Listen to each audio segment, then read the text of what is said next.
Namaskar, Sat Sri Akal, Adab, good evening, and Jai Hind. I'm Major Muhammad Ali Shah, and I welcome you all to this special episode of Awaz the Voice.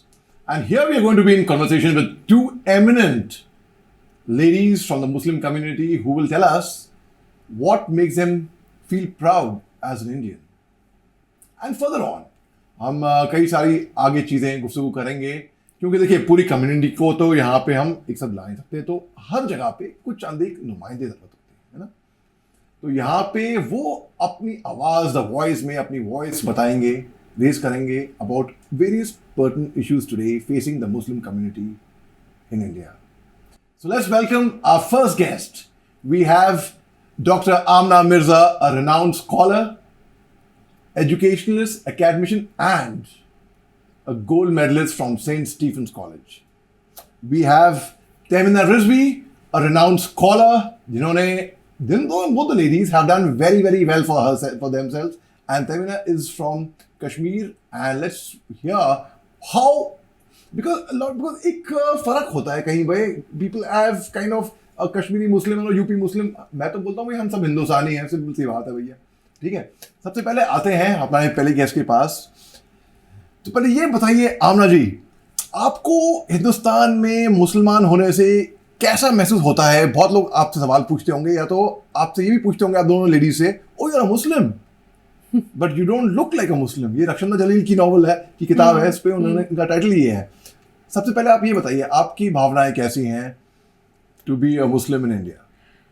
सबसे पहले शुक्रिया major साहब, आपने इतने बेहतरीन अंदाज में आज के हमारी संवाद को शुरुआत करी, और उससे भी ज़्यादा शुक्रिया जिस तरह आपने इतने प्यारे प्यारे अल्फाजों में हमें इंट्रोड्यूस करा. मेजर साहब, जो आपने सवाल हमारे सामने रखा है वो बहुत ही गहरा सवाल है. गहरा सवाल इसलिए क्योंकि जब कोई कहता है कि आप अपनी माँ से प्यार क्यों करते हैं, क्या कोई बच्चा उसका आसानी से जवाब दे सकता है? तो आज जब इतना महत्वपूर्ण आपने सवाल मेरे सामने रखा है, that why do you love India? I love India because I love. Why do you love India? How do you feel to be? Absolutely, I'm coming to that. So why do you love? We all love India. Exactly. So because it's my motherland. Now, when you say कि how do you feel? जब आप एक ऐसी जगह होंगे जहाँ पर विभिन्न तरह की चीज़ों का मिश्रण होगा, जहाँ आज विभिन्न आचार हैं, विभिन्न विचार हैं, लेकिन उसके बाद भी हर किसी के बीच में प्यार है, तो ऐसे जगह होने में एक बहुत ही फ़ायदा रहा है. हर दिन कुछ नया सीखने को मिला है, हर पल कुछ बेहतर करने को मिला है.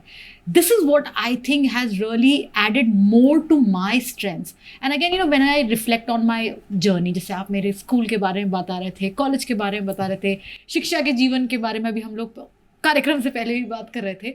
तो what makes India very special in my story or in rather anyone's story, Mirza साहब, is this diversity. ये जो हमारे बीच में विभिन्नता है कि आज मेरे और आपके बीच में, या मेरे और तहमीना मैडम के साहिबा के बीच में मतभेद हो सकता है कि ये सही है ये गलत है, मनभेद नहीं हो सकता. जैसे दो पड़ोसी होते हैं, दो घर के लोग होते हैं, एक दिन शायद हम एक दूसरे से लड़ लें, लेकिन दूसरे दिन जाके फिर साथ जाके बैठ जाते ना. So this very idea of inclusion, this diversity is what has made my country very special to me. And again, this very speciality of my country to get the best from everyone has made it even more dear to me. Very well said, and I'm very impressed. I mean, बहुत सही, आपसे यही उम्मीद थी और मैं सुनना भी यही चाह रहा था अगर ईमानदारी से पूछे तो. तमीना जी, आप ये बताइए, आपने ये अक्सर ये सवाल लोग आपसे पूछते होंगे, आप बोलते होंगे, आपने ये सुना है कि But you don't look like a Muslim. Don't look like a Muslim. तो मेरे को भी ये पूछते हैं. तो आपके जहन में उनका क्या मतलब इसका हो सकता है और वो क्यों पूछते हैं ये सवाल? पहले तो thank you so much, but जहाँ तक इस सवाल की बात है that you don't look like a Muslim, I've often got these questions from everybody. I get that. Because I don't know, एक पोर्ट्रे किया गया है या उनके दिमाग में ऐसा डाला गया है कि एक मुस्लिम जो है एक स्पेसिफिक तौर का दिखना चाहिए, जिसमें मैं शायद फिट नहीं होती. अभी अगर मैं जैसे उस टिपिकल टेम्पलेट में पड़ जाऊं तो दूर से दिख जाऊंगी कि मैं कौन हूं, है ना. बट मुझे पर्सनली लगता है कि जैसे कि हम डाइवर्सिटी की भी बात कर रहे हैं, मुझे पर्सनली लगता है मुझे कभी ज़रूरत ही नहीं पड़ी कि मैं अलग से जाके किसी को दिखाऊं कि मैं कौन हूँ. मैं हिंदुस्तानी हूँ, आई आइडेंटिफाई लाइक दैट, और मुझे बहुत खुशी है कि मैं वैसे आइडेंटिफाई करती हूँ. इनफैक्ट समथिंग आई पर्सनली से टू एवरीबडी, एक पैन इंडिया सिटीजन होने का जो एक खुशी और कंफर्ट है वो मुझे हमेशा फील हुआ है। मुझे अलग से किसी को दिखाने की ज़रूरत नहीं है। जहाँ तक बात ये है कि you don't look like a Muslim, मैं तो वापस सवाल पूछती हूँ, आपके हिसाब से मुस्लिम दिखना कैसा चाहिए? बहुत सही कहा, बहुत सही फरमाया आपने। आप ये बताइए, Hindustan, we are salad bowl nation, you know, we are not a melting pot unlike the west. यहाँ पे हम सब एक साथ मिलजुल के रहते हैं। It was strength of a beautiful nation. So आप त्योहारों के टाइम पे, जैसे कि दिवाली हो गई या होली हो गई, उसी तरीके से हम अपनी ईद मनाते हैं। तो आप दिवाली और होली कैसे मनाती हैं, आप ये बताइए आमना जी। जैसे मेजर साहब आपने कहा कि जो त्यौहार होते हैं वो they are beautiful, festivals are beautiful, festival और ओकेजन ऑफ सेलिब्रेशन। तो जिस तरह तैयारियां मेरी ईद के लिए होती हैं कि शॉपिंग करना है, सारे बड़ों को, सारे फैमिली के लोगों को, सारे दोस्तों को मुबारकबाद देनी है, उसी तरह उतनी ही खुशियों की तरह मेरी होली भी होती है, उतने ही उत्साह के साथ मेरी दीपावली भी होती है, और दीपावली के बाद भाई दूज व अन्य जो प्रथाएं वो सब भी उसी खुशी के साथ होती हैं। This is what I really say that this is like the real beauty of our land. And again मैं बताना चाहती हूँ कि जब ईद होती है मेजर साहब, तो मेरे घर के लोगों से पहले जो मेरे, जैसे आपने कहा आप मुस्लिम जैसे नहीं दिखते, सवाल आपसे पूछा जाता होगा, मेरे गैर मुस्लिम जो दोस्त हैं, जो फ्रेंड्स हैं, जो फोक्स हैं, वो मुझे चांद रात की मुबारकबाद, ईद की मुबारकबाद सबसे पहले वो मुझे भेजते हैं। और क्या नाम है, जैसे रमज़ान में जैसे आपको एहतराम करना है, जब रोज़े से हैं, तो मेरे फ्रेंड्स को ज़्यादा वो होता है कि नहीं भाई आपका रोज़ा है, आप इस टाइम ज़रा ये काम हल्के उसमें देख लीजिए। So I would say it's a beautiful dialogue, it's a beautiful two-way dialogue where every act is appreciated. The way I cherish and celebrate Deepavali, Holi, Bhai Dooj, Navratra, the pious Navratra, equally say in the same way. I cherish the fact you can go to my social media, like my friends come out and they throng and wish me for Eid and wish me for Ramadan and everything. So beautiful dialogue, खूब जम के जितनी खुशी के साथ ईद मनाते हैं, उतनी ही खुशी के साथ दिवाली और होली भी मनाते हैं। अरे वाह वाह। हेमंत जी, आप ये बताइए, कश्मीर में ख़ास तौर से जब दिवाली होली होती है, बहुत से लोग हैं जो कश्मीर गए नहीं होंगे, या वो उनको बहुत डर लगता है फालतू में। I have always told them, guys, I perceive Kashmir to be safer than Delhi और बॉम्बे, गाइस। आई मीन, मैंने ऐसे बोला है वाकई में। अभी वहाँ पे G20 समिट हो रहा है और 60 जितने इतने डेलीगेट्स आए हैं अभी इस टाइम पे मौजूद हैं। तो कश्मीर में ख़ास तौर से दिवाली या होली कैसे मनती है? दिवाली होली मुझे लगता है जब कश्मीरी पंडित हमारे यहाँ थे तब ज़्यादा ज़ोरों शोर से मनती थी। अभी थोड़ा कम हुआ है क्योंकि पॉपुलेशन के हिसाब से भी मैटर करता है कि कौन कितना कहाँ रह रहा है। बट अभी भी कश्मीर में कुछ डिस्ट्रिक्ट्स है, जैसे बारामूला है, बाकी जगह हैं जहाँ पे हिंदू और सिख वगैरह लोग ज़्यादा रहते हैं, तो वहाँ पे अच्छे से मनाते हैं। बट दूसरे एरियाज़ में मैं आपको बताऊँ अभी भी कम ही है। इनफैक्ट हमारे लोग शायद मनाते भी, उनको अवेयरनेस नहीं है। एकदम वो कॉस्मोपॉलिटन का नेचर वैसा नहीं है कि एकदम से आपको दिवाली के बारे में भी पता है, होली मुझे खुद भी नहीं पता थी। इनफैक्ट जब मैं दिल्ली शिफ्ट हुई हूँ, अब I am somebody who celebrates everything. पहले आई नेवर यूज्ड टू, पहले मेरा it was limited to Eid and छोटी ईद, बड़ी ईद, ऐसा होता था। अब मेरा कैलेंडर पूरा फुल होता है, होली, ईद, दिवाली, नवरात्रे, एवरीथिंग। एंड इनफैक्ट मैं आपको बताऊँ, मैं I make sure every year कि मैं होली पे एक नया सफ़ेद सूट खरीदूँ। क्या बात है, क्या बात है। जब मैं फौज में था तो मेरे जवान मेरे को विश करते थे, राम राम साहब, ईद मुबारक। उस तरीके से I was like wow, I mean, so basically you mean to say you never ever experienced or felt that they could be discrimination, rather you faced affirmative action, जैसा कि आपने बताया कि absolutely, Major Saab, I always say that I again, my full name is Amna Mirza, right? So all throughout my journey from school to college to post graduation, MPhil, PhD, teaching, whatever, never ever I faced any kind of discrimination. Rather, I have always, the more I read about various beliefs, Right. various faith systems that are there in India, कहीं ना कहीं हर दिन मैं अपने अंदर कुछ नया पाती हूँ। क्योंकि देखिए, अगर हम पाक कुरान की बात करें, इवन द होली कुरान से इकरा, education. Education. Start Now, with that. exactly, Yeah. you know, and that idea of education is just not the bookish knowledge. It should be reflected in, you know, in your overall life. So, you know, when I read Gita, when I read the Bible, my friends have, made me updated about the translations of the Holy Upanishads. हर चीज़ में नई चीज़ को देखने को मिला है, और हर चीज़ में दो चीज़ों के लिए मुझे बहुत ही जिसे कहते हैं एक राइट उम्मीद दिखी है, एक राइट प्रेरणा, एक मैसेज दिखा है। पहला, ज़िंदगी में हर लम्हे कुछ अच्छा करते जाओ। जब आप अच्छाई की ओर रास्ते में जाते हैं तो कहीं ना कहीं वो भी तो खुदा की इबादत है। दूसरा, ज़िंदगी में कभी भी आप नाउम्मीद ना हो। पाक कुरान भी यही कहता है कि आपको कहीं ना कहीं किसी भी चीज़ें मायूसी से दूर रहना है। So I think the very idea of confluence of ideas, confluence of beautiful believe, spirituality, faith system, the more you read, the more you engage, the more you practice them, it makes you a much more subtle, calm, beautiful inside outside human being. And यही चीज़ जिंदगी, जिसे कहते हैं जिंदगी एक पाक साफ किताब है। कोई सा भी पन्ना आप उठा के देख लीजिए, उस हर पन्ने में यही 7 संवाद लिखा है कि होली भी बहुत खुशियों से मनाई है, दीपावली भी बहुत खुशियों से मनाई है, और उसी तरह ईद भी बहुत बेहतरीन अंदाज में मनाई है। वाह वाह, क्या बात है, क्या बात है। मेरा सवाल आपसे ये है कि देखिए, कई बार ये एक बहुत खूबसूरत शब्द है जिसका वो है जिहाद, मगर उसको मिस इंटरप्रेट ऐसे कर दिया गया है। जिहाद बेसिकली दोस्तों होता है स्ट्रगल। कोई इंसान अगर कश्मीर से यहाँ पे आई, वो आपका जिहाद है। कोई अगर पॉलिटिकल पोजीशन लेके अपना कंट्री के लिए कुछ कर रहा है, वो उसका जिहाद है। But it has been so misconstrued, misinterpreted that जिहाद का मतलब कि भाई आप टेररिज्म लड़ रहे हैं, ठीक है। And these people, some people like Pakistan खास तौर से, उन्होंने हमारी युवा पीढ़ी को ऐसा ब्रेन वॉश किया था, ऐसा रेडिकलाइज किया था, and they got them to feel anti-India. They got those anti-India sentiments into them. अभी यहाँ आने से पहले मैं फॉर्मर डीजीपी वैद साहब थे ऑफ जे.एन.के पुलिस, उनका इंटरव्यू ले रहा था मैं कुछ टाइम पहले, तो वो बता रहे थे पूरा background right from 1947 till now. मेरे को ये बताइए, कौन सा मजहब ये बोलेगा जाओ जाके अपने आप को उड़ा दो, जाके मासूमों की जान दो लो, या ये करो? कोई मजहब बोलेगा क्या ऐसा? नहीं, कभी नहीं बोल सकता।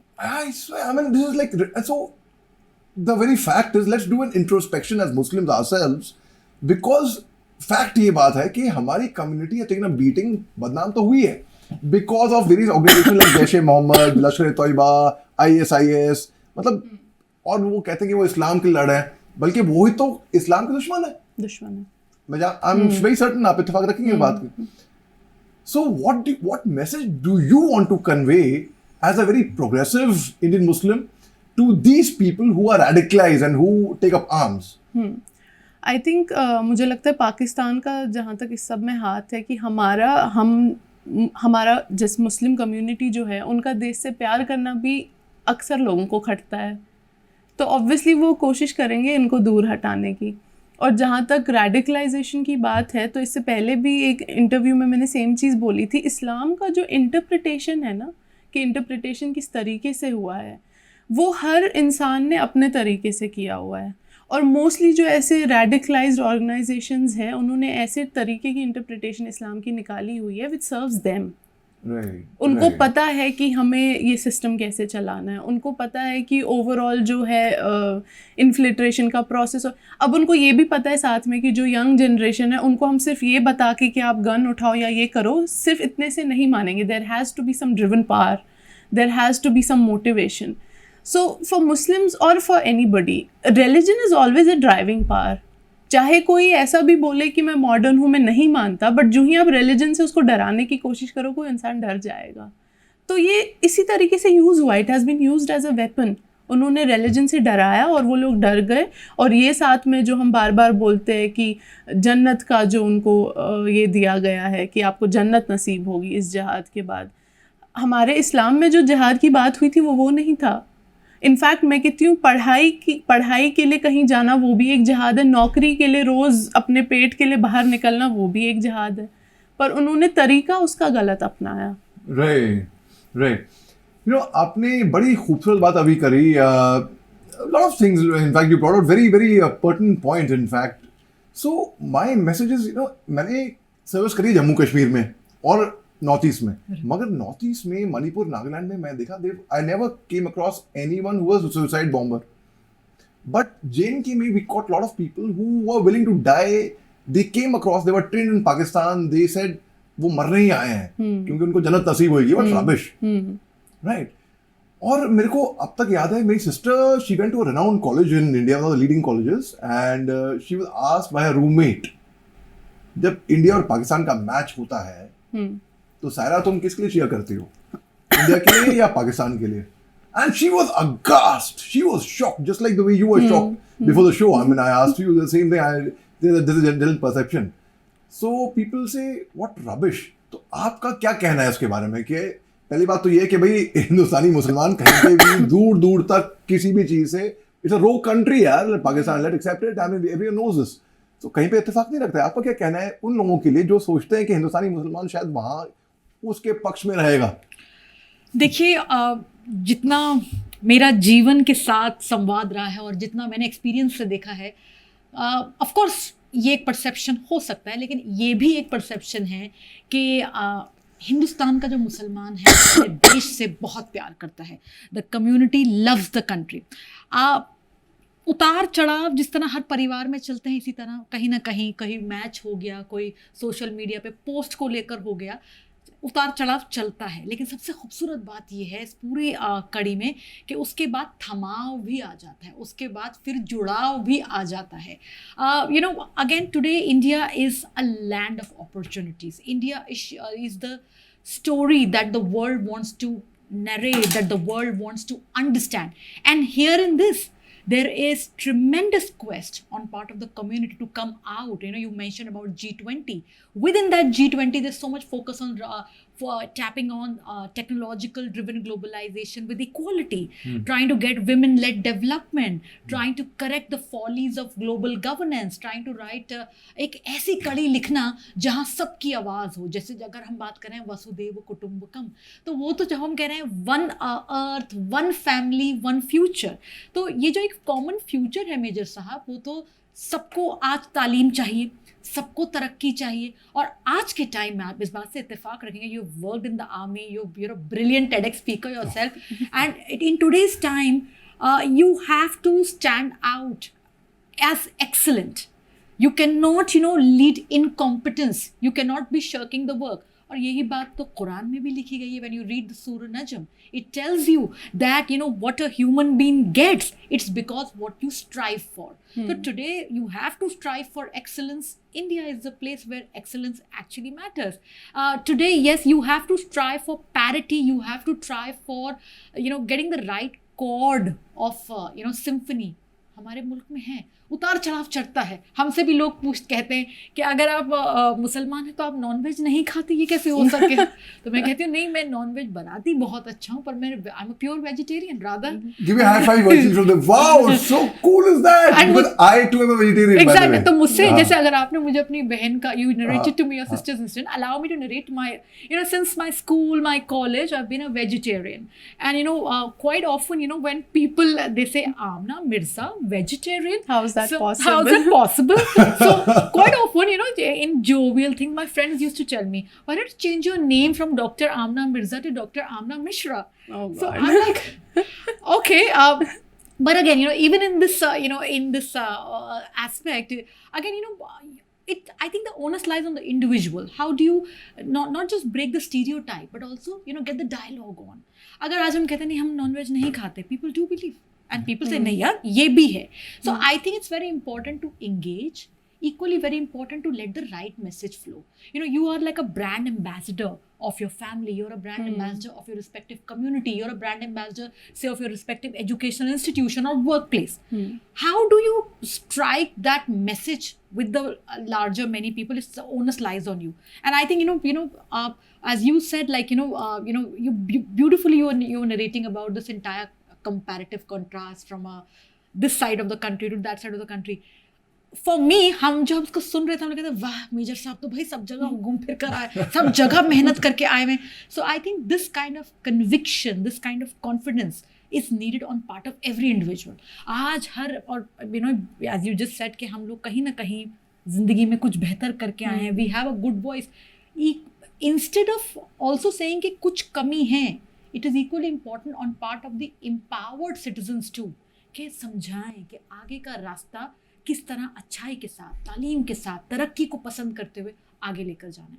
जब ये बात हो जाती है तो फिर किस टीम को सपोर्ट, क्या टीम को सपोर्ट मायने नहीं रखता. And yes, but I would really say that इस देश का मुसलमान इस देश के प्रति वफादार है. Absolutely, very well said. अब बहुत Very well प्यार said. करता है, ये बात सब जानते हैं. ये बात बिल्कुल सब जानते हैं. चाहे हर चीज़ में, चाहे जैसे आज़ादी का अमृत महोत्सव हुआ था, हर स्कूल कॉलेज ने मनाया था उसको. जब आज़ादी का अमृत महोत्सव हुआ तो बहुत सारे लोग, कहीं मैंने किसी एजुकेशन इंस्टीट्यूट में कोई भेदभाव देखा है, सबने आगे से आगे बढ़कर कहा कि मुसलमान समुदाय की ये भागीदारी है आज़ादी के उसमें. कहीं पर भी कोई ऐसा कोई खिलवाड़ जैसा कुछ छेड़छाड़ नहीं दिखी. So I think it's important to get the dialogue flowing. Any country, any civilization is like a dialogue. उस संवाद को दोनों को मिलकर चलाना है. यदि कहीं ना कहीं एक को झुक जाना भी पड़े अपनी बात को समझाने के लिए, तो जो पेड़ फल देता है ना मेजर साहब, वो झुक के रहता है. तो झुकाव फायदा रहता है जिंदगी में. Wow, very well said, very well said. Tell me one thing, बचपन से हम एक कहावत सुनते आए थे एंड वी टू प्ले कहीं गेम्स खेल रहे हैं या कोई टीम तैयार करनी है या पिकनिक जाना है या मूवी देखनी है, चैनल चेंज करना है, तो majority wins, majority minority, right?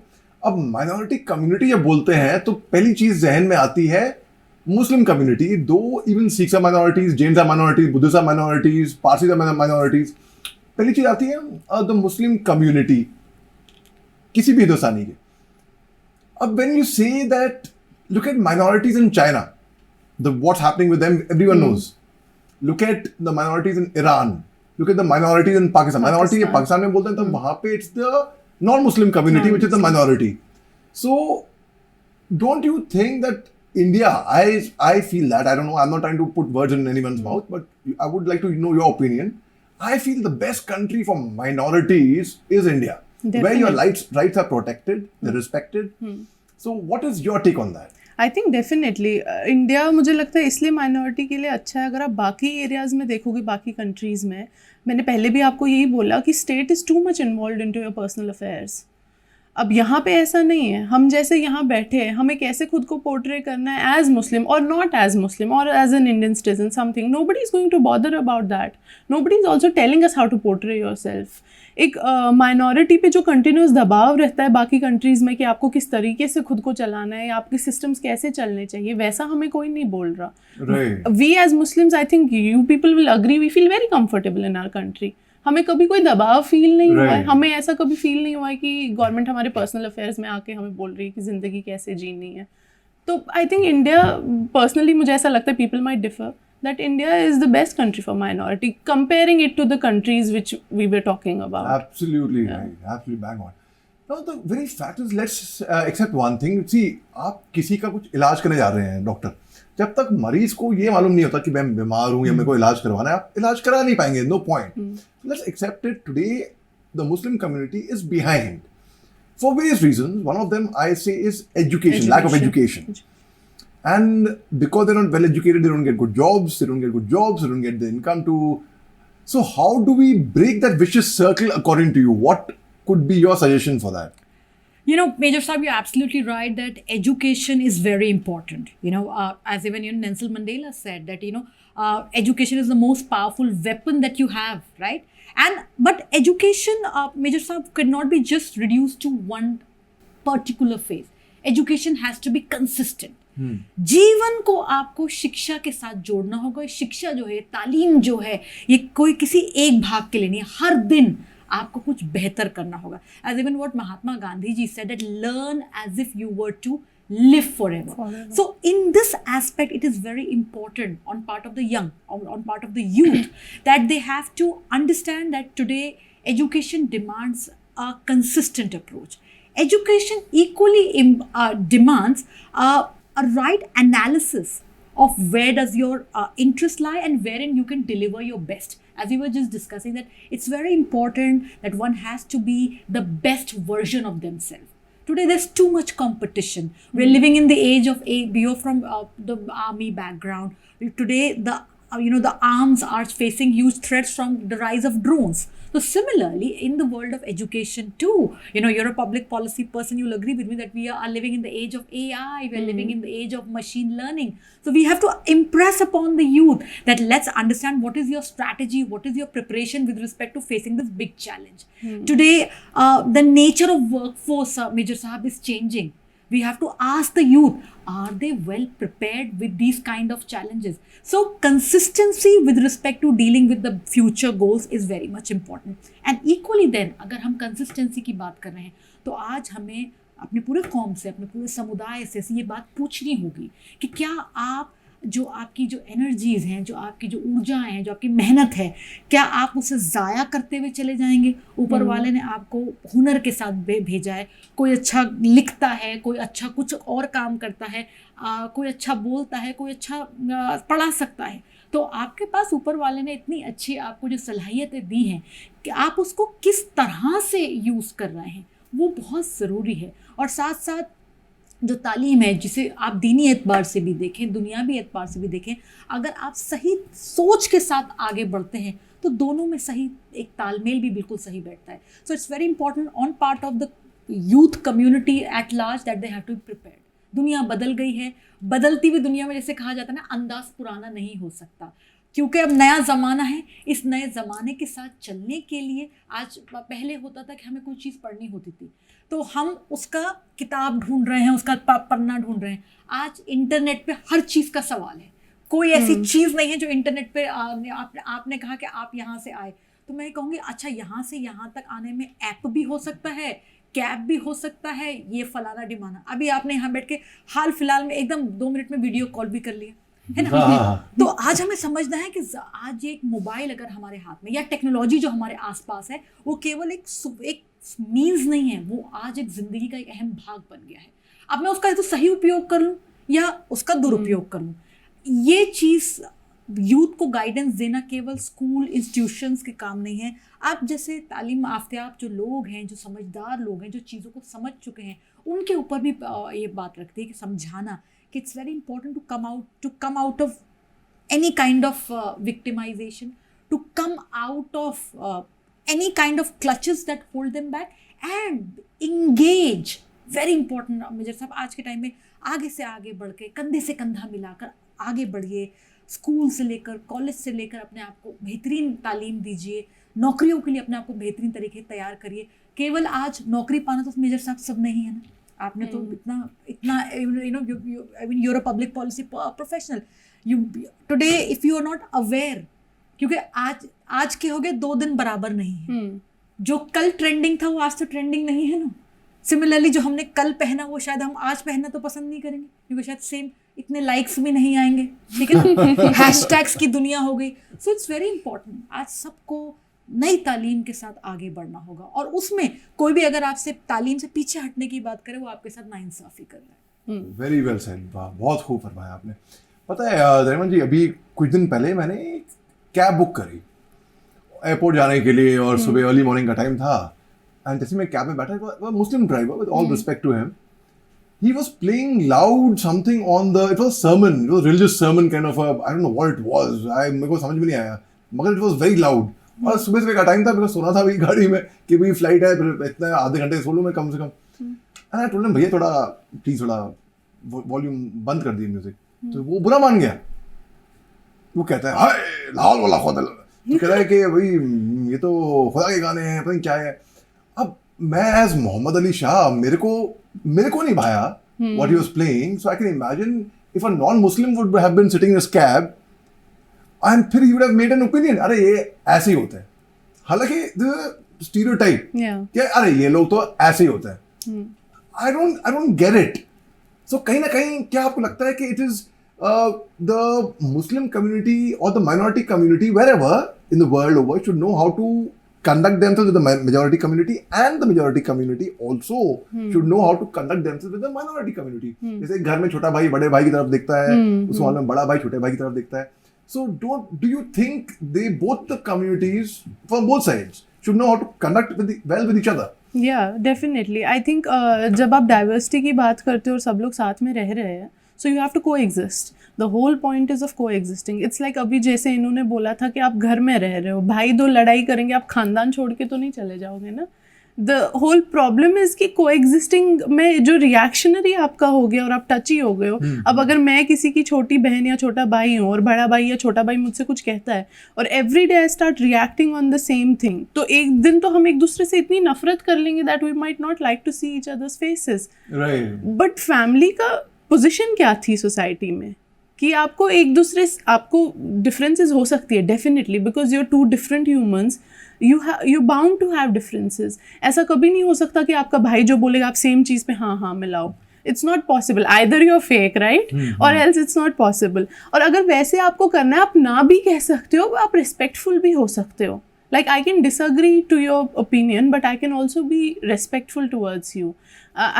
Don't have to be very, कि मैं कोई भी लफ्ज़ अपने मुंह से निकालूं आपके टूवर्ड्स कि आप ऐसे ही हो या आप हमेशा यही बोलते हो या मुझ पे तो ऐसा बोल रहे हो कि मेरा भाई रोज़ मुझ पे जुल्म करता है, ऐसे तो नहीं कह सकते ना. सो आई थिंक पूरा पॉइंट ही when we look at our country, it's not like we don't have to function as कि मुसलमान कंट्री को ऊपर उठाना है या हिंदू कंट्री को ऊपर उठाना है. We have to function as Hindustani और हिंदुस्तान को ऊपर उठाना है. सो every community, even for Christians, Jains, Sikhs, everybody, they have to coexist and make this country better than what it was earlier. It's not about एक community कभी ऐसे अकेले function करके आगे नहीं जा सकती, सबको हाथ मिला के ही आगे चलना है. और family में भी ऐसा ही होता है, सबके साथ आप function करते हो. We have learned those examples कि अकेले stick जब आप तोड़ोगे वो टूट जाएगी, bundle of sticks आप तोड़ोगे तो नहीं तोड़. But then you have to understand, external forces अगर आपको तोड़ने आएंगी और आप साथ में हो तो आप नहीं टूटोगे. बट अगर आप सिंगल स्टिक खड़े हो रहे हो कि मैं तो मुसलमान, मैं तो हिंदू, मैं तो क्रिश्चियन, तो एक्सटर्नल फोर्सेस आपको इतना इजीली तोड़ देंगे. So you have to look at the larger picture कि आप कैसे पूरे कम्युनिटी को बचा सकते हो. राइट. अभी जाने से पहले एक आखिरी सवाल मैं पूछूंगा खास तौर से आपसे. देखिए, अभी हाल ही में हिंदुस्तान में G7 समिट हुआ जहाँ पे बिलावल भुट्टो जरदारी भी गोवा आए थे और बार बार वो कश्मीर का मुद्दा उठाते हैं और कहते हैं हम बात नहीं करेंगे जब तक कश्मीर का इशू सॉल्व नहीं होता. कोई सर नहीं, कोई पैर नहीं, कोई तुक नहीं, तू मान या मेहमान ना मान. मैं तेरा मेहमान नहीं, मेहमान मतलब वो आए थे, हमने बुलाया था, ठीक है, मगर यार वो बार बार कश्मीर का मुद्दा उठाएंगे और फिर आर्टिकल 370 का एब्रिगेशन एंड 35A का एब्रिगेशन उठाएंगे, वो मुद्दा उठाएंगे. सो he is the cartoon of Pakistan, I would call him, and there's another word for him which I would not like to use right now. So what is your take as a Kashmiri on Pakistan time to time bringing up this issue of Kashmir in the international community? मुझे लगता है Kashmir is a very sensitive issue. तो India does deal it with like sensitive matter है, उसी हिसाब से deal भी करता है. बट पाकिस्तान कहीं ना कहीं या दूसरी कंट्री भी और their members are still treated as externals. और मुझे लगता है एक्सटर्नल को उतना खास राइट नहीं होना चाहिए कि आपके मैटर, इट्स लाइक आपको नेबर बोल रहा है कि आप अपने बेटे के साथ कैसा व्यवहार करो, right? You would not like to entertain him. I mean why would your neighbour tell you कि आप अपने बच्चे के साथ कैसे बिहेव करोगे? Very well said. और अगर आपका बच्चा थोड़ा कमज़ोर है या सेंसिटिव है तो आप उसके साथ सेंसिटिविटी से ही डील करोगे. But not that another person will tell you कि अरे तुम तो इसको ज़्यादा आराम से डील कर रहे हो, इसको तो 2 थप्पड़ लगाने चाहिए. Very well said. You know that thing. I think these people should not involve in what we are doing to our states and our countries, that like our communities. That's our problem first. और दूसरी बात ये जो हर international सतह पे, I have a problem with this, her international सतह पे जो कश्मीर आके पहला डिस्कशन कश्मीर होता है, लाइक इट्स लाइक अ सोने की मुर्गी for everybody. I hate the fact that Kashmir is treated like this कि हर international, I am talking about external countries, हर कोई एक्सटर्नली आके पहले बोलता है आप हमें कश्मीर पे जवाब दो, यहाँ पे क्या किया, यहाँ पे क्या किया. It should not be discussed in this way. It's a sensitive matter, and Kashmir को, I think I would say very bluntly, Kashmir को खुदारा छोड़ दीजिए. I mean, just leave it at it. It's a beautiful place. We have beautiful people. We have good people coexisting nicely. बार बार ऊपर से इसको ऐसे करके और खराब ना करें. It's just good as it is. बहुत दुरुस्त फरमाया आपने. आपने बहुत खूबसूरत बात की थी बीच में, when इन्होंने रिलीजन को मुद्दा बना के and they use people based on religion. As Karl Marx had once said that religion is the opium of the masses. सो ये पाकिस्तान को, जहाँ तक मेरा एनालिसिस है, इनको वैसे भी कोई लगाव नहीं है या प्यार नहीं है कश्मीरियों से, because they Indians at the end of the day and they try to brainwash them. इनकी नजर है जमीन पे. Basically it's just that bottom line to that basically. So thank you very much for your time. Really appreciate, and you gave such brilliant views, and we need more voices like this, not only of Muslim among the country, for everyone in general. दोस्तों, आपको हमारा ये programme आवाज the voice का कैसा लगा? It's a special initiative by Awaaz the voice, and I am really indebted to doctor Khan for giving me this opportunity and conducting this program. And जो लोग यूट्यूब पे देख रहे हैं, यहाँ पे ये आपसे ही बात कर रहा हूँ, और आप लोग भी, सब लोग, ठीक है, यहाँ पे कमेंट लिखिए, लाइक करिए और सब्सक्राइब करिए और शेयर करिए और बताइए आपको हमारा ये प्रोग्राम कैसा लगा, और आइंदा इन फ्यूचर आप ऐसे प्रोग्राम सुनना चाहेंगे कि नहीं. क्योंकि मेरा ऐसा मानना है दोस्तों कि समाज तब तक नहीं बदलेगा जब तक हम अपने आप को खुद ना बदल लें. ठीक है, तो अपना योगदान आप करिए. Share it as much as possible and do comment. Thank you very much. देखते रहिए आवाज द वॉइस. जय हिंद.